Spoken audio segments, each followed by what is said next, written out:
Noyalaises, Noyalais. Cette année encore, crise sanitaire oblige, nous ne pouvons nous retrouver pour la traditionnelle cérémonie des vœux, suivie du verre de l'amitié. Ce n'est bien sûr que partie remise. Cependant, nous souhaitons quand même vous faire un petit retour sur l'année écoulée et se projeter sur 2022.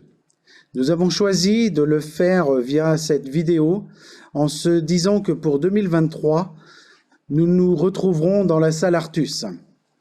J'excuse ici Madame Ledougette, adjointe en charge du commerce, de l'artisanat et de l'animation, qui ne peut être présente, et j'invite donc chaque adjoint à venir vous présenter un petit bilan de ses activités et à l'issue de ces interventions, je reprendrai la parole.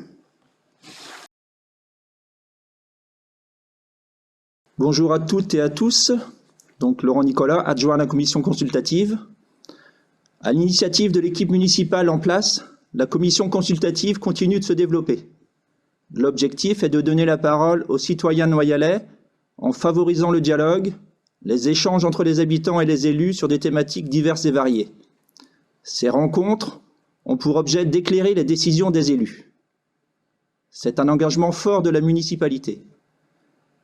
Malgré la difficulté de se rassembler en raison du Covid-19, sa mise en place s'est poursuivie en 2021 avec notamment les réunions de quartier, Kerguimarec, Kerlan, Le Net. Les réunions publiques qui nous ont permis de présenter aux Noyalais les enjeux environnementaux et économiques du dossier de réhabilitation du Val-Vert. Les permanences en mairie, avec entre autres la gendarmerie pour entretenir le lien population mairie-gendarmerie et présenter notre engagement dans la démarche du dispositif de participation citoyenne, mais aussi avec EPDR, porteur de projets éoliens, pour évoquer l'opportunité d'implantation d'une future éolienne à Kerlézan et pour montrer notre engagement en faveur de la transition écologique. L'éolien est une énergie particulièrement adaptée aux ressources et potentiels de la région. Je profite de ce moment pour remercier par conséquent toutes les personnes rencontrées lors de ces différentes occasions et pour l'accueil chaleureux et riche d'échanges qui nous a été réservé. Nous continuerons d'aller à votre rencontre en 2022 à raison d'une réunion de quartier tous les 2 mois, d'une réunion bilan par an pour faire vivre le dispositif participation citoyenne, mais aussi ponctuellement pour les projets majeurs tels que la réhabilitation du Val-Vert et l'extension du parc éolien. Ces moments de dialogue doivent nous permettre de mettre en œuvre des actions concrètes allant dans le sens de l'intérêt général.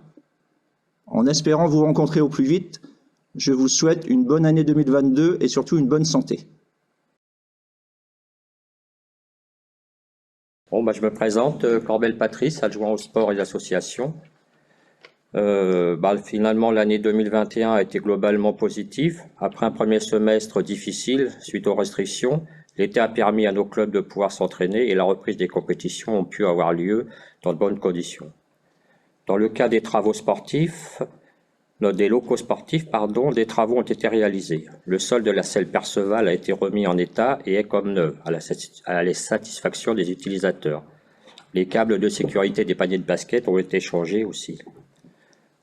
Les portes d'accès extérieur ont été changées aussi et permettant aux personnes en fauteuil roulant de rentrer plus facilement. L'escalier permettant de descendre du complet sportif au terrain a été refait en béton pour plus de sécurité. Les services techniques ont réalisé une allée bitumée permettant aux joueurs de football d'accéder aux vestiaires par tous les temps. Pour l'année 2022, le projet le plus important est de clôturer le terrain d'honneur à la demande de la fédération pour éviter toute intrusion, tout en maintenant une entrée pour les services techniques. Je vous présente mes meilleurs vœux pour cette année 2022 en espérant qu'elle sera encore meilleure que celle de 2021. Merci. Alors, Madame Le Gargasson-Claudine, adjointe à l'éducation, aux affaires scolaires et à LSH. Mesdames, Messieurs, bonjour. Je vais vous présenter les grandes lignes de mes actions. Tout d'abord, la mise en place de la nouvelle délégation de services publics concernant le restaurant scolaire. Nouveauté, 50% de produits labellisés, 20% de bio, conformément à la réglementation de la loi Egalim. Réaménagement de l'emploi de cuisinier avec passage à 5 jours en période scolaire, prestation le mercredi midi pour l'accueil de loisirs. Également la municipalisation du service enfance-jeunesse avec extension des projets sur la jeunesse en 2022 et développement d'activités culturelles pour les 9-12 ans, tels que les ateliers cinéma. Mise en place des CESU pour la garderie périscolaire et également animation tels que projet Attrabrève. Mise en place d'un système de réservation pour le restaurant scolaire et l'accueil de loisirs sur le portail famille. Fin des bornes, réservation en avance, dossier famille numérique. Les projets du CME. Action de lutte contre le harcèlement scolaire et numérique auprès des CM1, CM2. Vente de bonbons pour les virades de l'espoir avec 80 € collectifs. Boîte solidaire pour les sans-abri. Collecte de jouets, bouchons et déchets à la plage et sur la commune. Action de sécurité routière. Édition d'un livret sur les gestes écologiques et diffusé par les écoles et sur Internet. Boom Halloween et concours de dessin sur la sécurité routière pour lequel une réflexion sur un panneau routier dessiné par les enfants va être concrétisée. Réflexion sur des jeux dans le parc du Cogen. Mise en place de la maison de tous les dangers sur le mois de novembre. À noter, les effectifs sont en augmentation sur le service enfance-jeunesse pour les séjours en accueil de loisirs. Je remercie et félicite nos instituteurs et éducateurs, au même titre que les agents du service scolaire et périscolaire, pour leur travail au quotidien dans cette année impactée par la crise. Je vous présente à toutes et à tous mes meilleurs vœux et une très bonne année 2022. Concernant la commission de Madame Ledougette, il faut noter la mise en place de marchés trimestriels qui ont tous été maintenus malgré des conditions climatiques très changeantes. Un marché nocturne suivi d'un feu d'artifice qui a attiré de nombreuses personnes. La participation à la Marche Rose en octobre qui a permis de recueillir près de 800 € pour les Blues Roses, mais aussi le marché de Noël avec son concert et son feu d'artifice tiré de la cour de la mairie. Ces événements seront bien entendu reconduits pour 2022. Donc, mesdames, messieurs, bonjour. Dominique Hérault, adjoint Travaux, Urbanisme et Patrimoine. C'est entouré de certains membres de la commission Travaux, Patrimoine et Urbanisme que je vais vous retracer l'année 2021. Tout d'abord, les travaux relatifs aux différents lotissements, à savoir le lotissement du manoir. La voirie finale a été réalisée par la société Eiffage pour un montant de 11 196,60 €. Le lotissement de Port-Person 2, tous les lots sont actuellement vendus et la dernière construction est en cours. Les travaux de voirie finale sont programmés dans l'année. Ils seront suivis par le cabinet Nicolas. Le Clos de la Madeleine nous a été livré dans le premier trimestre. À date, 10 permis sont validés et 19 lots sur 21 sont réservés. Fin d'année 2020, nous avions eu la désagréable surprise de découvrir l'état de la charpente de l'école Françoise Dolto. L'ensemble de la toiture charpente, plancher et isolation étant à changer, nous avions émis le souhait de disposer des panneaux photovoltaïques sur la toiture face à la cour, mais le permis nous a été refusé. Ces travaux ont été effectués pendant les vacances d'été pour un montant total de 92 409 €, pour la charpente et la menuiserie par la société Lebert de Bubry, pour la couverture par la société Bertrand Couverture de Saint-Géran, pour l'échafaudage par la société Le Prielec, Tanguy, Roran, et pour la maçonnerie et le rempannage par la SAS Gégat de Régigny. Je félicite et remercie ces entreprises pour la qualité de leur travail et la bonne coordination, car effectuée dans un délai très court. Seuls le plancher et l'isolation n'ont pas pu être faits pour manque de temps. Ils le seront l'été prochain et sont estimés à 39 000 €. Les travaux de l'ancienne maison de retraite ont débuté courant novembre par la démolition de sa toiture et le retrait d'un étage. L'ensemble des travaux, maisons, parcs et voiries, devraient être achevés pour cet été, le tout pour un montant de 470 000 € hors subvention. La commission consultative aura pour mission, en relation avec le service technique, de travailler sur l'aménagement du parc et le choix des variétés et des essences des plantes. Différents travaux ont été réalisés autour du stade et en grande partie par les services techniques. L'entrée du stade Yves Moulac par la pose d'un portail, enrobé et aménagement PMR pour un montant de 13 132 €. L'escalier menant au terrain C est réalisé en béton et sécurisé par 2 rampes pour un montant de 3 150 €. Le cheminement d'accès au nouveau vestiaire, plus finition du drainage du terrain B, pour un montant de 7 350 €. Le permis de construire concernant le dossier AGV a été validé par le service instructeur début novembre. L'architecte nous a annoncé le début de travaux pour le printemps-été 2022. En ce qui concerne les travaux prévus en 2022, compte tenu du succès de la vente des lots du Clos de la Madeleine, une étude a été lancée pour un nouveau lotissement, qui sera situé dans la continuité de Port-Persson 2. Un aménagement sur plusieurs années avec des nouveaux jeux sera réalisé au parc du Coguen. Il est prévu pour 2022 la mise en place d'une structure style araignée d'une hauteur de 4,90 m, comprenant 2 murs d'escalade, un hamac, une corde à grimper, un pont de corde et une échelle suspendue. Les garages communaux sont devenus dangereux du fait du mauvais état de la toiture. Aucun artisan couvreur ne souhaite intervenir pour une réparation. Il a été convenu par la commission de les détruire et d'utiliser cet emplacement pour des aménagements de parking. La démolition s'effectuera par une société et par le service technique pour un montant de 20 000 €. Depuis plusieurs années, la salle Perceval prend l'eau du fait de son bac acier poreux. Une étude a été faite en 2021 afin d'intégrer des panneaux photovoltaïques. Cette option n'apporte aucune rentabilité. La toiture de la salle Perceval sera donc remplacée à l'identique. L'acquisition de la maison Guilloux, rue des Écoles, va permettre de déplacer Technoal et apporter une sécurité pour les écoliers des deux écoles du fait de sa proximité. Le projet sera mené par David Linguera en association avec Bruno Fournier. Un aménagement extérieur avec l'ajout de places de stationnement sera également réalisé. Le début des travaux est prévu fin 2022.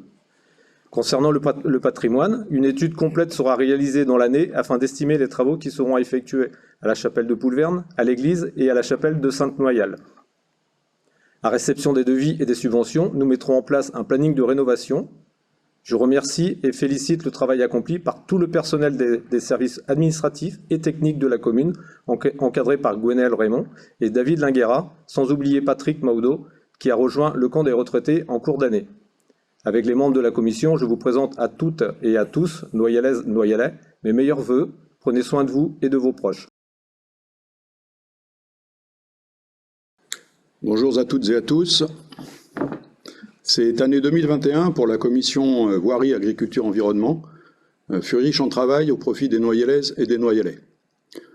Ainsi, ce sont 3 km de route qui ont été refaites à neuf, à proximité du bourg ou en campagne. L'appartenance au groupement d'achat de la communauté de communes a permis de réduire de 15% le montant de ces travaux par rapport à leur estimation initiale.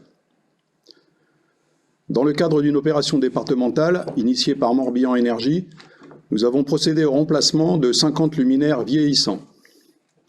Cet investissement, financé à hauteur de 50% par le département, nous aura donc permis de moderniser l'éclairage public tout en maîtrisant mieux notre consommation d'énergie grâce à l'utilisation de LED. Les études concernant la rénovation du lotissement de Carlane ont été finalisées en concertation avec les habitants du quartier. L'attribution du marché a été notifiée mi-décembre et les travaux débuteront au premier trimestre pour s'achever avant l'été. En liaison avec la communauté de communes, nous avons travaillé sur un projet de circuit de petite randonnée à Noyal-Pontivy, seule commune de Pontivy communauté qui n'en dispose pas. Ce circuit permettra de relier le bourg aux Trois-Fontaines, à Sainte-Noyal et au Val-Vert. Son homologation par la Comcom, courant 2022, permettra de faire assurer une grande partie de son entretien par les chantiers nature. En début d'année, la commune a adhéré à l'association Agriculteurs de Bretagne. Cette adhésion, qui contribue au renforcement des liens entre le monde agricole et nos concitoyens, s'est traduite par l'installation de panneaux aux entrées du bourg, par la participation aux assemblées générales de l'association, par la présence d'un stand au marché semi-nocturne de septembre dernier. Nous travaillons à la mise en place d'une page agriculture sur le site internet de la mairie. Début septembre, nous avons eu la très grande satisfaction de voir la médiathèque à nouveau ouverte au public après 3 ans de fermeture. Ce résultat a été obtenu grâce à un travail mené de concert entre les élus de la majorité municipale et les élus du département. Grâce à l'implication des services départementaux et municipaux, ce projet est aujourd'hui concrétisé. Merci également aux bénévoles de Noyal-Pontivy. Grâce aux efforts combinés de tous, c'est ainsi 150 Noyalais qui ont déjà retrouvé le chemin de la culture de proximité. Après 8 mois de travail nécessaires pour intégrer la complexité du dossier dans son ensemble, des réunions de commission et enfin 3 réunions publiques à l'occasion desquelles tous ceux qui ont souhaité y participer ont pu s'exprimer en toute liberté, le conseil municipal, le 13 décembre, a pris ses responsabilités sur le sujet en votant l'effacement de la digue du Val-Vert.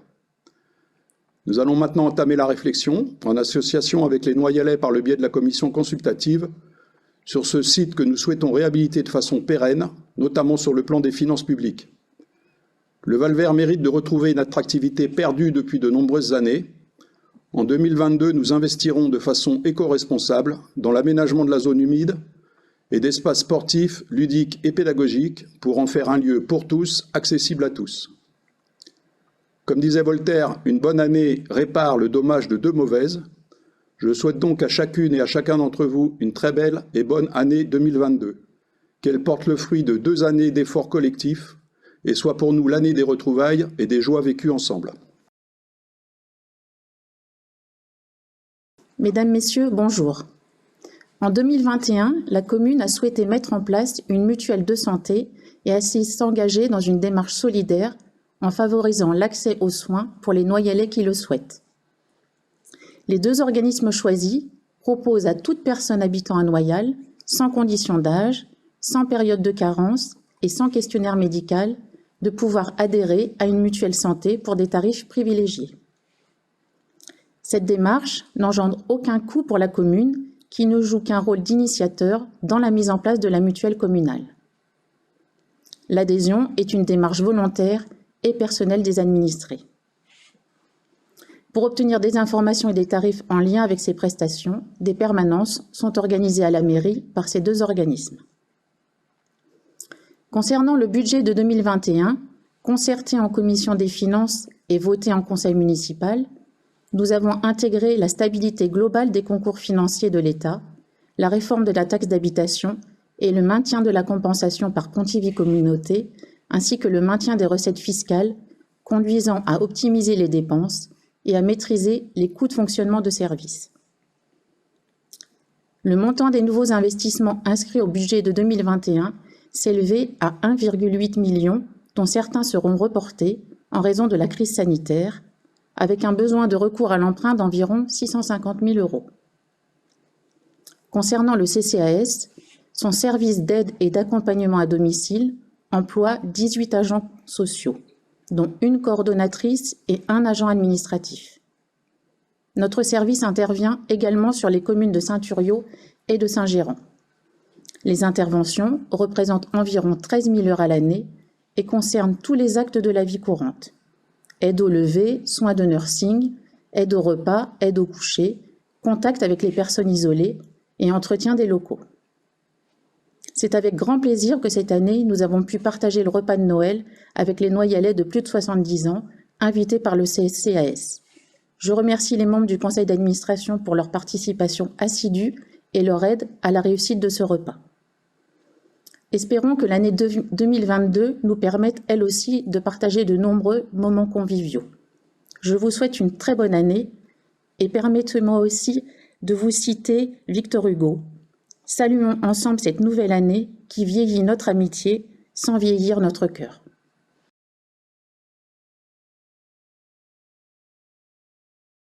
Vous avez pu constater au travers des différentes interventions que l'année 2021 a été riche en événements et que 2022 le sera tout autant. Je rajouterai un événement qui a marqué 2021. Jeudi 11 février, en soirée, une pluie verglaçante s'abat sur la région. Le vendredi 12, les écoles sont fermées.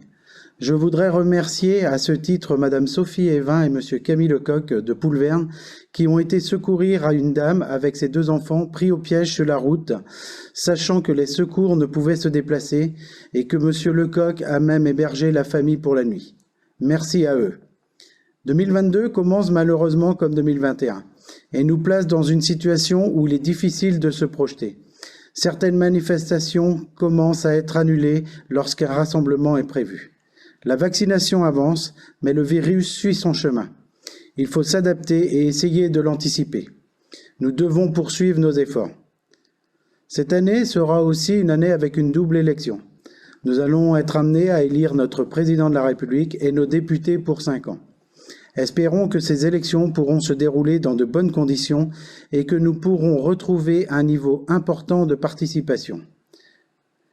Pour nous, Noyalaises et Noyalais, 2022 verra donc des projets se concrétiser et modifier le visage de Noyal-Pontivy. L'aménagement du Val-Vert, de l'ancienne maison de repos et de la rue Joachim-Lestrade, la cité de Kerlan, tandis que le lotissement du Clos de la Madeleine verra ses premiers habitants. mais aussi la reprise en régie du service enfance et jeunesse, sans oublier la continuité des marchés et des manifestations telles que le marché de Noël. Nous continuerons d'aller à la rencontre de la population pour évoquer avec eux leurs problèmes du quotidien et de mettre en place certaines actions, notamment sur la circulation routière, qui reste le problème numéro 1 rencontré lors de ces visites. Nous resterons vigilants à notre tissu associatif, car celui-ci est fortement impacté par la crise et c'est un élément moteur de la vitalité de la commune. Tout cela, bien entendu, en gardant un maintien des finances saines et non pénalisantes pour le futur. Bien sûr, nous n'oublions pas notre secteur économique qui cherche continuellement de la main-d'œuvre. Notre secteur agricole en souffrance également. Et comment ne pas parler du secteur médical ? Là aussi, en grande détresse. L'hôpital est en manque de moyens humains, mais aussi financiers, pour pouvoir honorer convenablement sa mission. Mais c'est aussi le cas pour les médecins généralistes, les spécialistes et les paramédicaux. Pour finir, je voudrais ici remercier tous les élus pour leur implication, tous les personnels administratifs, techniques, du restaurant scolaire, de la garderie, nos animateurs, sportifs, à la jeunesse, aux multimédias, la policière municipale, mais aussi tous nos agents du CCAS au service de la population. Merci à toi, Gwenaëlle, pour ton implication et ton sens du devoir, et pour la gestion de cette équipe totalement professionnelle. Je voudrais aussi remercier tous les services qui apportent aussi leurs compétences tout au long de l'année et avec qui nous avons de très bonnes relations. Je citerai ici la gendarmerie et bien entendu nos sapeurs-pompiers. Il est pour moi temps de conclure en voyant 2022 comme une année de renouveau. Alors en tournant le dos à 2021 et en regardant devant, à vous tous, Noyalaises et Noyalais, je vous souhaite une bonne et heureuse année 2022. Qu'elle vous apporte santé, joie et bonheur. Merci.